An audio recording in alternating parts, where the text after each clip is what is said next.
જોઈ રહ્યા છો KP news channel. Editor in chief Rafiq શેખની સાથે. સુરતના ઉધનામાં ચાલુ એક્ટિવા પર દંપતીની ચેન ખેંચી ફરાર થનાર સાહિલ શેખ ઝડપાયો. 10 ગુનાનો ભેદ ઉકેલાયો.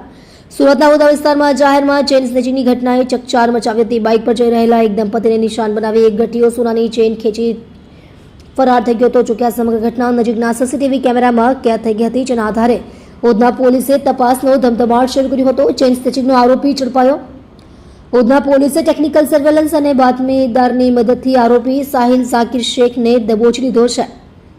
પોલીસ તપાસમાં તેની પાસેથી ગુનામાં વપરાયેલ વાહન અને લૂંટાયેલી વસ્તુઓ મળી આવી હતી.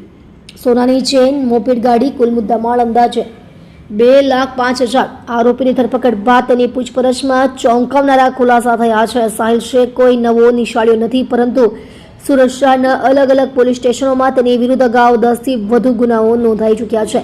તે લાંબા સમયથી લૂંટ અને સ્નેચિંગ જેવી પ્રવૃત્તિઓમાં સક્રિય હતો. સીસીટીવી ફૂટેજ બન્યા મહત્વના પુરાવા.